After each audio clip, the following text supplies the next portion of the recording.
البتہ سنن ابی داؤد میں ایک صحیح سند کے ساتھ حدیث ہے. یہ ابو داؤد پڑھی نہیں ہوئی، پڑھی بھی ہوئی ہے. انٹرنیشنل نمبر کے مطابق 4131.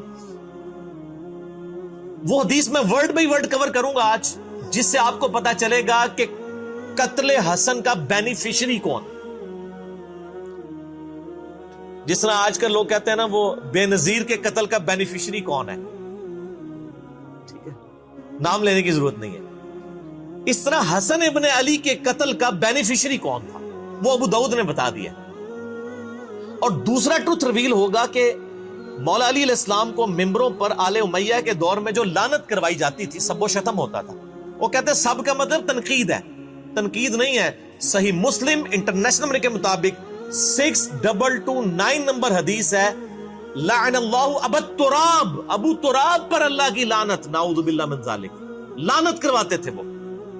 یہ لعنت کیوں کرواتے تھے؟ یہ بھی ایک کوسچن ہے نا، کس سے ان کو کیا ملتا تھا؟ یہ ٹروتھ بھی آپ کو اس حدیث میں ریویل ہوگا کہ بیسیکلی وہ چاہتے تھے کہ خلافت راشدہ کا ایک بھیانک چہرہ لوگوں کے سامنے ہے، لوگ خلافت کی تلاش میں نہ رہے، ملوکیت کو قائم رکھیں. لہٰذا مولا علی پر لعنت کرواؤ. جب مولا علی سے لوگ متنفر ہوں گے، خود بخود ہی کہیں گے کہ یہ ملوکیت کا سسٹم، آل امیہ کا سسٹم بہتر ہے. یہ بھی آپ کو اس حدیث میں پتا چلے گا. اور آپ کو پتا چلے گا کہ آل امیہ بینیفیشری ہے حسن ابن علی کے قتل کی. اب قاتل کون ہے؟ وہ آج کے زمانے میں بھی میرے بھائی جب سی سی ٹی وی کیمرہ ہے، سب کچھ ہے، یہ اس طریقے سے کوئی اس کی خفیہ ویڈیو تو مطلب نہیں بنا سکتا تھا اس زمانے میں. تو آج کے زمانے میں بھی قاتل تک پہنچنا بہت مشکل ہوتا ہے، تو اس زمانے میں تو بہت مشکل تھا.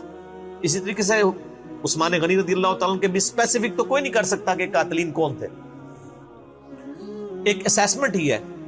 یہاں پر بھی یہی معاملہ ہے. یہ حدیث ہے ابو داؤد میں 4131 انٹرنیشنل نمبر کے مطابق، اور یہ کم از کم 3 اہل سنت کی مین سٹریم کی کتابوں میں ہے. سنن ابی داؤد میں ہے 4131. اس حدیث کو شیخ البانی بھی صحیح کہتے ہیں. شیخ زبیر علی زئی صاحب رحمہ اللہ تعالی، جن کا کرائٹیریا صحت کا بڑا سخت تھا، وہ بھی اسے صحیح کہتے ہیں. اس حدیث پہ بعض ناسبیوں نے جو اعتراض کیا منکرین حدیث نے، میں انشاءاللہ وہ اینڈ پہ ڈسکس کروں گا، کیونکہ وہ عام بندوں کا ٹاپک نہیں ہے، اس لیے میں اس موضوع کی روانگی کو توڑنا نہیں چاہتا. ابو داؤد میں 4131، مسند احمد میں ہے 17228 عربی والے میں، مکتبۃ شاملہ میں، اور جو اردو پی ڈی ایف ہے مکتبہ رحمانیہ کا، اس میں ہے 17321. یہ سارے جے پی جیز انشاءاللہ ہم ساتھ اٹیچ کر دیں گے. اور تیسری کتاب ہے المعجم الکبیر طبرانی، اس میں امام حسن علیہ السلام کے چیپٹر میں انٹرنیشنل نمبر کے مطابق 2628 ہے، اور مقدام بن مادی کرب والے چیپٹر میں 636 نمبر ہے. 2 دفعہ امام طبرانی اس حدیث کو لے کے ہیں، المتوفا 360 ہجری. تو یہ حدیث الحمدللہ سونے کی مہر درست ہے. اور یہ اتنی کریٹیکل حدیث تھی کہ یہ میرے جو 5B ریسرچ پیپر میں صرف یہ واحد حدیث ہے جو میں نے 2 نمبرنگ پہ ریپیٹ کی ہے، سیریل نمبر 31 پہ بھی اور سیریل نمبر 51 کے اوپر. اور ایک ایک نمبرنگ پہ کئی حدیث ہیں. اس میں مثلا جو 33 نمبر ہے غدیر خم کے، میں نے 8 طرق جمع کیے. ویسے تو غدیر خم پہ لاکھوں لوگ میرا کلپ دیکھ چکے ہیں یوٹیوب پہ، جو میں نے کور کیے ہیں وہ آپ دیکھ سکتے ہیں. تو ایک ایک نمبر پہ کئی احادیث ہیں، اس لیے 200 سے زیادہ روایتیں ہیں.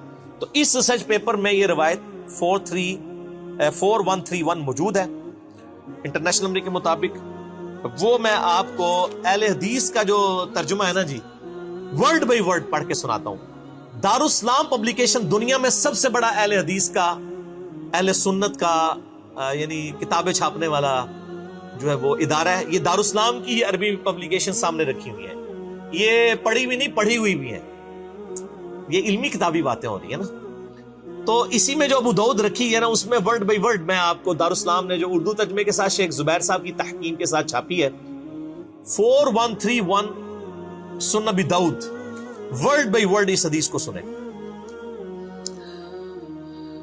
خالد بن معدان تابعی کہتے ہیں کہ مقدام بن مادی کرب صحابی ہیں، بڑے مشہور صحابی ہیں یہ. انہی سے وہ ابو داؤد میں حدیث ہے کہ مجھے اللہ نے قرآن اور اس کی مثل یعنی سنت عطا فرمائی. مقدام بن مادی کرب عمر بن اسود اور قبیلہ بنو اسد کا ایک آدمی جو اہل قنصرین میں سے تھا، حضرت معاویہ ابن ابی سفیان رضی اللہ تعالیٰ عنہ کے پاس آئے جب وہ شام کے اندر یعنی بادشاہ تھے. معاویہ نے مقدام سے کہا کیا تمہیں معلوم ہے کہ حسن ابن علی وفات پا گئے ہیں؟ تو مقدام رضی اللہ تعالیٰ عنہ نے فوراً پڑھا انا للہ و انا الیہ راجعون. کسی مسلمان کی موت پہ کیا پڑھنا چاہیے جی؟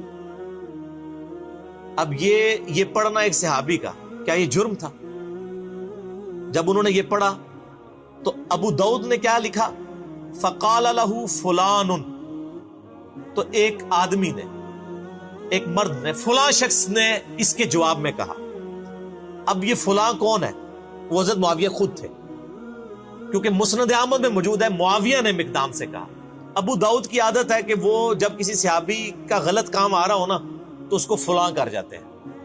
ابو داؤد کے اندر کئی مثالیں میں نے اس پمفلٹ میں لکھی ہیں. جب فلاں شخص فلاں کو ملنے کوفے آیا تو علی پر لعنت کروائی. وہ سنن نسائی الکبریٰ کے اندر ہے کہ جب معاویہ ابن ابی سفیان مغیرہ ابن شعبہ کو ملنے کے لیے کوفہ آئے تو حضرت علی پہ لعنت کروائی. تو ابو داؤد نے فلاں فلاں کر دیا. میرا یوٹیوب پہ کلپ لاکھوں لوگ دیکھ چکے ہیں. سنی اور شیعہ کی کتابوں میں حق چھپانے کی مثالیں. یہی کام ناج البلاغہ میں جب مولا علی کا خطبہ حضرت عمر کے بارے میں آیا تو شیعہ نے بھی وہاں پہ وہ فلاں شخص پہ اللہ کی رحمت ہو، اس نے دین کے لیے یہ خدمات کی. یہ کام شیعہ نے بھی پایا تو کام سنیہ نے بھی پایا. ٹھیک ہے نا جی؟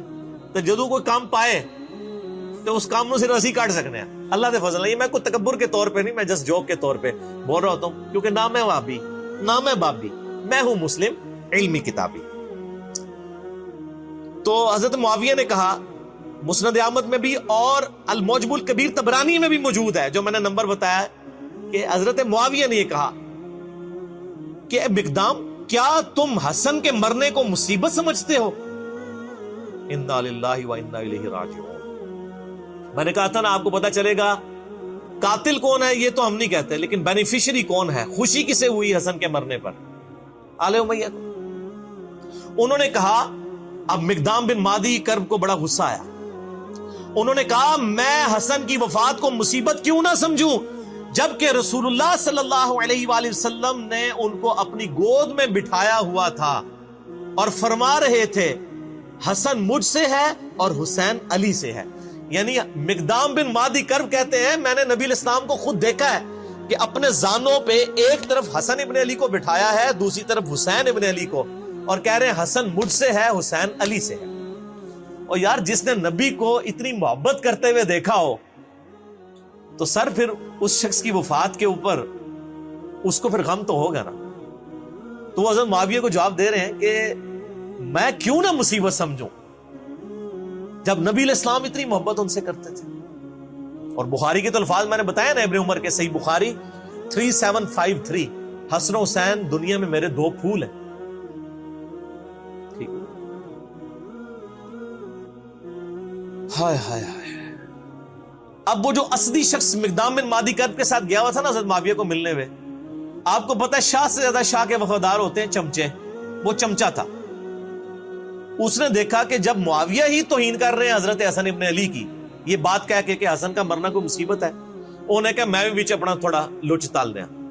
تو اس نے کہا فقال الاسدی جمرۃ اطفأ اللہ، حسن تو ایک آگ کا کوئلہ تھا جسے اللہ نے بجھا دیا. انا للہ و انا الیہ راجعون. اللہ کی لعنت ہو ایسے لوگوں پر جو اہل بیت کے ساتھ بغض رکھنے والے تھے. صحیح مسلم میں حدیث ہے، علی سے محبت نہیں رکھے گا مگر مومن، علی سے بغض نہیں رکھے گا مگر منافق. صحیح مسلم 240. اور یہ آپ دیکھ لیں سیدنا علی کی اولاد کے ساتھ غدیر خم پہ جو نبی علیہ السلام نے کہا تھا میں اہل بیت کے معاملے میں تمہیں اللہ کا خوف دلاتا ہوں، 6225 سے 6228 تک صحیح مسلم میں وہ اہل بیت سے مراد مولا علی اور ان کی اولاد لی تھی، کیونکہ سن نسائی الکبریٰ میں مسند احمد میں آگے الفاظ ہے غدیر خم کی حدیث کے کہ مولا علی کا ہاتھ پکڑ کے نبی علیہ السلام نے صحابہ کے دوران یعنی غدیر خم پہ بلند کر کے کہا من کنت مولاہ فہذا علی مولاہ، جس کا مولا میں اس کا مولا علی، جس کا جگری یار میں اس کا جگری یار علی، جس کا آقا میں اس کا آقا علی. اور پھر کہا اے اللہ علی جو علی سے محبت رکھے تو بھی اس سے محبت رکھ، جو علی سے بغض رکھے تو بھی اس سے بغض رکھ. کیونکہ علی کی اولاد نہیں ذبح ہونا تھا نا. یہاں پہ بھی آپ دیکھ لیں وہ اسدی کہتا ہے کہ حسن تو آگ کا ایک انگارہ تھا ایک کوئلہ تھا داغتا ہوا جس کو اللہ نے بجھا دیا. یہ اس جملے کے اندر پوری قیامت ہے. آپ استغفر اللہ پڑھ رہے ہیں نا, اس ایک جملے کو اگر کھولیں نا تو میں گھنٹوں بول سکتا ہوں. یہ کسی کے لیے یہ جملہ کیوں بولا جاتا ہے کہ فلاں شخص دہتا ہوا انگارہ ہے. پرانے زمانے میں جب آپ نے آگ روشن کرنی ہوتی تھی تو دوسرے گھروں سے آپ کوئلہ لے کے آتے تھے. کوئلے کے اندر ہلکی سی آگ چل رہی ہوتی ہے, وہ آگ لا کے جب آپ لکڑیوں میں رکھتے ہیں تو لکڑیاں بھڑک اٹھتی ہیں. یہ لکڑیوں کو بھڑکانے والی چیز جو ہوتی ہے وہ ہوتا ہے دہتا ہوا کوئلہ. حسن کو اس نے دہتا ہوا کوئلہ کیوں کہا؟ چونکہ حضرت معاویہ نے صلح کی بھی تھی حسن ابن علی کے ساتھ کچھ شرائط کے اوپر. ان شرائط میں سے صرف ایک ہی شرط پوری کی تھی کہ جو مال غنیمت جو قرآن حکیم میں سورۃ الانفال میں آیا کہ اہل بیت کو 5واں حصہ ملے گا بیت المال میں سے, چونکہ ان پہ زکات نہیں لگتی, وہ دیتے تھے. باقی جو 4 شرائط تھی, نمبر 1 حضرت معاویہ رضی اللہ تعالیٰ عنہ خلفائے راشدین کے طریقے کے مطابق حکومت چلائیں گے, کوئی نہیں پوری کی. نمبر 2 حضرت علی کے ساتھیوں نے جو ہتھیار ڈال دیے ہیں صلح حسن کے بعد, وہ ان کے ساتھ ظلم و ستم نہیں ہوگا. آپ یہ میرا پمفلٹ پڑھیں, میں آج اس ڈیٹیل میں نہیں جانا چاہتا, وہ سب کچھ موجود ہے ان کے ساتھ کیا کچھ ہوا, بخاری مسلم سے میں نے ثابت کیا. نمبر 3 ممبروں کے اوپر جو سب و شتم کا سلسلہ جاری ہے حسن ابن علی کے والد علی ابن ابی طالب پہ, وہ ختم کروایا جائے. وہ چلتا رہا, صحیح مسلم میں ہے 6229 نمبر حدیث. مولا علی پہ لعنت کے الفاظ کے ساتھ لعنت کی جاتی تھی آل مروان کی طرف سے. اسی طریقے سے حضرت معاویہ اپنے بعد امت کو شورا پہ چھوڑیں گے, اپنے بیٹے کو نامزد نہیں کریں گے, لیکن وہ بھی آپ بخاری اٹھا کے 4827 نمبر حدیث 4827 دیکھ لیں. صحابہ نے مخالفت کی, انہوں نے زبردستی کیا. ٹھیک ہے, تو کوئی ایک شرط بھی نہیں مانی سوائے ایک مال غنیمت والا معاملہ. تو یہ سارے شرائط تھی. اب یہ شرائط جب کوئی بندہ پورا نہ کر رہا ہو تو جس سے صلح ہوئی ہو اس سے ڈر تو لگا رہتا ہے نا کہ کہیں یہ بھی اپنا صبر کا پیمانہ اس کا لبریز ہو اور یہ دوبارہ سے خلافت کے لیے کوئی تحریک اٹھا دے. جو جب تحریک اٹھائے گا تو تحریک اٹھانے والا جو شخص ہے وہ ایک دہتا ہوا کوئلہ ہوگا جس سے آگ بھڑک سکتی ہے, خلافت راشدہ دوبارہ سے چڑھ سکتی ہے. اب آپ کو اس جملے کی گہرائی پتہ چلی. حسن ایک دہتا ہوا کوئلہ تھا جسے اللہ نے بجھا دیا. انہوں نے کہا شکر ہے ختم ہوا ہے, انہوں نے اپنی مرضی نال کام ٹور کے رکھاں گے. سمجھ آئیے آپ کو؟ اب یہ جب گفتگو ہو رہی ہو کسی صحابی کے سامنے, یہ کسی وہابی کے آگے نہیں ہو رہی تھی, یہ صحابی کے آگے بات ہو رہی تھی, نہ کسی بابی کے آگے ہو رہی تھی. بابی بابوں کا دفاع کرتے ہیں, وہابی اپنے وہ بادشاہوں کا دفاع کرتے ہیں. یہ صحابی تھا مقدام بن مادی کرب. اس نے کہا کہ پہلے معاویہ نے یہ بات کی رضی اللہ تعالیٰ عنہ کہ حسن کا مرنا کوئی مصیبت ہے. اب اس کے چمچے نے آگے سے یہ بات کر دی کہ حسن تو ایک آگ کا انگارہ تھا, اسے بجھا دیا اللہ نے. ہائے ہائے ہائے ہائے. اب مقدام فقال المقدام, مقدام نے کہا اما انا, انہوں نے کہا معاویہ جت تک میرا تعلق ہے نا, فلا ابرح اليوم, آج میں اس وقت تک یہاں سے تیرے دربار سے نہیں اٹھوں گا, حتی اغیظک, جہاں تک کہ میں تجھے غصہ نہ دلاؤں. یعنی تو نے مجھے تکلیف دی ہے نا حضرت حسن ابن علی کے بارے میں کامنٹس کر کے نیگیٹو, میں تجھے ایسی باتیں کروں گا کہ تجھے غصہ دلاؤں. وَأُسْمِعَكَ مَا تَكْرَهُ, اور میں تجھے ایسی باتیں سناؤں گا تجھے بری لگیں گی. جب کسی کی حقیقت اسے کھول کے بیان کی جائے نا تو بڑے سے بڑے صبر کرنے والے شخص کو بھی بری لگتی ہے. پھر کہا اے معاویہ اگر میں سچ کہوں تو میری تصدیق کر دینا, اور اگر میں غلط کہوں تو تردید کر دینا. معاویہ نے کہا ایسا ہی کروں گا. مقدام نے کہا میں تمہیں اللہ کی قسم دے کر کہتا ہوں, کیا تم جانتے ہو کہ رسول اللہ صلی اللہ علیہ وآلہ وسلم نے سونا پہننے سے منع فرمایا؟ حضرت معاویہ نے کہا ہاں ہمیں بھی پتا ہے مرد کے لیے سونا حرام ہے. مقدام نے پھر کہا معاویہ تمہیں اللہ کی قسم دے کر کہتا ہوں, کیا تمہیں خبر ہے کہ رسول اللہ صلی اللہ علیہ وسلم نے مرد کے لیے ریشم پہننے سے روکا ہے؟ انہوں نے کہا ہاں. حضرت مقدام نے کہا میں تمہیں اللہ کی قسم دے کر تیسری بات پوچھتا ہوں, کیا تم جانتے ہو کہ رسول اللہ صلی اللہ علیہ وآلہ وسلم نے درندوں کی کھالیں پہننے اور درندوں پر سواری کرنے, یعنی شیر کی کھال پہننا یہ تکبر کی علامت ہے, اس سے منع فرمایا؟ حضرت معاویہ نے کہا ہاں. مقدام نے کہا اللہ کی قسم میں نے یہ سب کچھ تمہارے گھر میں ہوتے ہوئے دیکھا ہے اے معاویہ. یعنی تم مانتے بھی ہو کہ سونا مرد کے لیے حرام ہے، ریشم مرد کے لیے حرام ہے، درندوں کی کھالیں پہننا حرام ہے، یہ تینوں حرام کام جو تم خود جانتے ہو تمہارے گھر میں ہوتے ہیں۔ اب میں نہیں کہتا کہ حضرت معاویہ نے سونے کے کڑے یا وہ کوئی لاکٹ پہنا ہوا تھا، میرا اس نے ظن ہے کہ ان کے بال بچے ہی کرتے ہوں گے، گھر میں ظاہر ہے کہ میرے آپ کے بچے تو نہیں تھے نا، ان کے ہی ہوں گے، ہم اس نے ظن رکھتے ہیں کہ وہ خود نہیں کرتے تھے۔ اب یہ بات کرنے کے بعد تو آپ تو کہتے ہیں جی امام حنیفہ کا قول دکھاتے ہیں، آگے حدیث دکھاتے ہیں، لوگ کو رجوع ہی نہیں کرتے، کہتے ہیں حدیث کو ہم نے چھوڑنا ہے۔ اب یہاں پہ نبی علیہ السلام کی حدیث ان کو پتہ ہے، حضرت معاویہ سے کہا جا رہا ہے کہ آپ توبہ کریں۔ اب کیا ہوا؟ مقدام نے کہا اللہ کی قسم یہ سب کچھ آپ کے گھر میں ہوتا ہے اے معاویہ۔ اس پر معاویہ نے کہا اے مقدام مجھے معلوم تھا کہ میں تجھ سے ہرگز بچ نہیں سکوں گا، یعنی میری کمزوریاں تجھے پتہ ہیں۔ حالانکہ ہونا چاہیے تھا معاویہ اے مقدام میں تمہیں گواہ کر کے کہتا ہوں آج تک جو کچھ مجھ سے ہوا میں اللہ سے توبہ کرتا ہوں، اللہ تعالیٰ یہ گناہ معاف کرے، آئندہ میں اپنی اصلاح کروں گا۔ کیونکہ آپ تو ہمیں یہی بتاتے ہیں نا کہ جب صحیح حدیث مل جائے تو وہی آپ کا مذہب ہونا چاہیے۔ آپ کہتے ہیں امام حنیفہ کے سامنے حدیثیں آتی تھی وہ پیچھے نہیں ہٹتے تھے، تو یہ امام حنیفہ سے بہت پہلے ہی معاملہ جو ہے وہ بگڑا ہوا ہے۔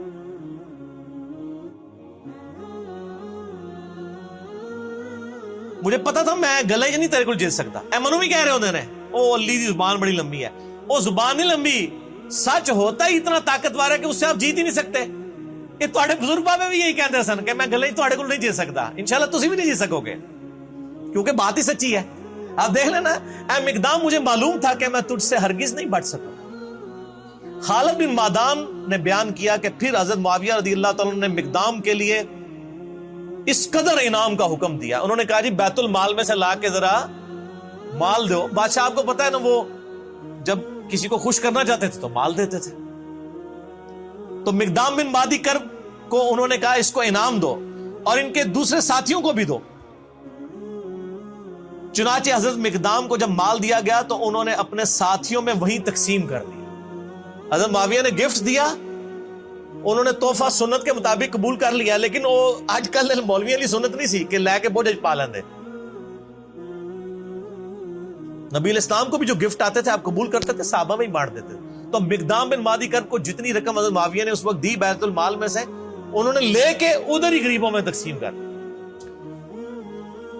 سچا بندہ جو ہے اس کو کسی کی پرواہ نہیں ہوتی ہے، وہ بینیفیشری نہیں ہوتا کسی کا، اس کی روٹی روزی دین کے ساتھ نہیں جڑی ہوتی۔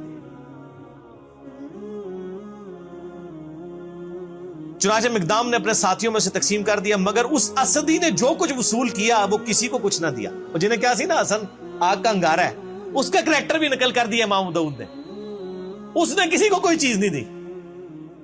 ٹھیک ہو گیا، وہ ظاہر ہو گیا ہی مال لینڈ سی۔ بعد میں جب حضرت معاویہ کو یہ خبر پہنچی کہ مقدام نے سب کچھ اللہ کی راہ میں خیرات کر دیا، تو حضرت معاویہ نے کہا مقدام کھلے ہاتھ کے سخی آدمی ہے اور اسدی اپنے مال کی خوب حفاظت کرنے والا ہے۔ یعنی حضرت معاویہ کو جب بتایا گیا نا کہ انہوں نے باہر نکلتے ہی آپ کے لوگوں میں ہی مال تقسیم کر دیا، تو حضرت معاویہ نے بھی تعریف کی حضرت مقدام بن مادی کرب کی۔